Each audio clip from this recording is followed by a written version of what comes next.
we're in the business of trying to rehabilitate local journalism.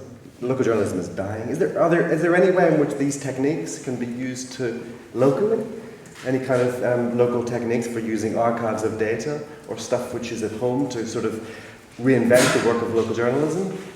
I think there absolutely is. I mean, a couple of projects we're doing in Holland at the moment are focused on local projects. There's one project we're going to do where we'll work with groups who are focused purely on issues in Amsterdam. Another we'll also be working with a group like that in Utrecht as well. In fact, earlier this year, one of my colleagues, Christian, came to London for a workshop, and on the night he arrived, he was nearly mugged by a moped gang. I heard that. Yes. So two guys on a bike rode on the pavement, tried to grab his phone. So being an open source investigator, he decided he was going to look into this. And at the workshop, we spent a couple of days, looking into this. And the amount of information we were finding about these gangs was unbelievable. They were doing so much stuff in the open. They would basically our route in was there were 8 people convicted. So then we had names and photographs. We found their social media profiles, had a look at their friends. Their friends were all kind of members of groups that were selling second-hand laptops and mobile phones and that kind of stuff. So this was clearly being used to sell illegal goods. So that's already a really interesting thing to investigate. We found their Instagram accounts where they were posing kind of with fans of cash and obviously always with different bikes. So something there, and we could, because of mistakes they were making, we could identify individuals in these photographs very, very easily. So that's a big local issue in London that could be investigated. I mean, the police, I hope, well, actually, I don't know if they're allowed to, but it's the kind of thing that would be useful for the police to be doing as well. Simon, anything that can be done locally with these incredible architectural techniques? We are working now on Grenfell. Of course. And maybe we can speak about both parts of it. You can do the kind of the long term. We're working now for a group of lawyers called the G20 who are representing the BSR, the bereaved relatives and survivors of the Grenfell Tower.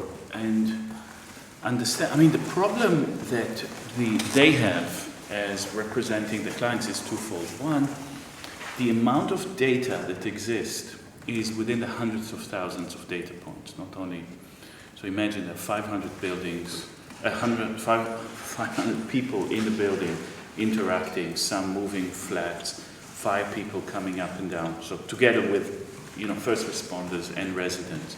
The amount of encounters within that is, combinatorically you can kind of look at. There's phone calls, there are posts on social media, there's 999 calls, etc.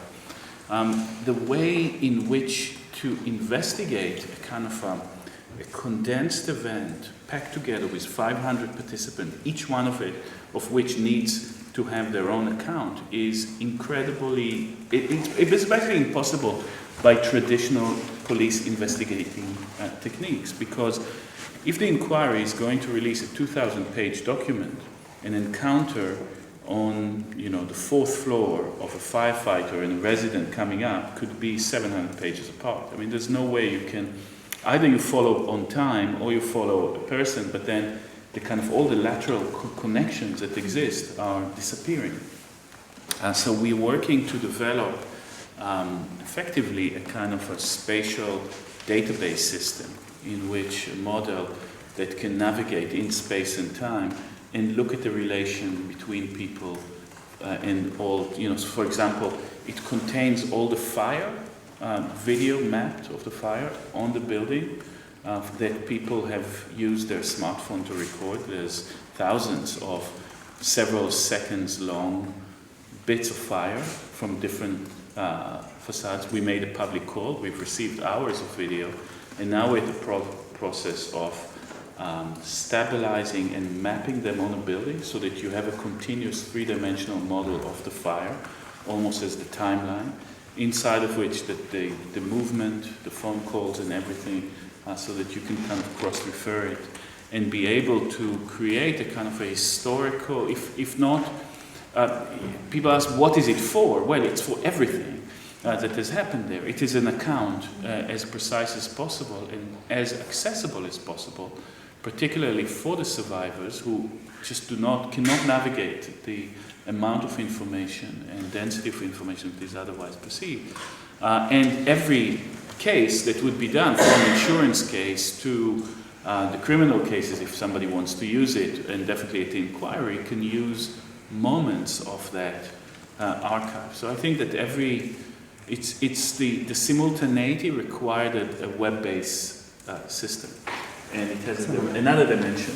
So the second part of the project is looking at the history of it, so looking at from the beginning of the time that the tower was built, and the kinds of changes, spatial changes that were done to it, kind of like map them and to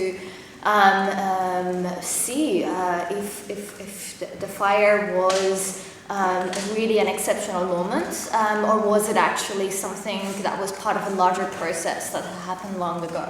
And so the kinds of archives that we've been looking at are, the archive of the local library, the archives of the DA documents of the building, of every change that the building has undergone. If it was under a particular budget, then you would have the documents are publicly available.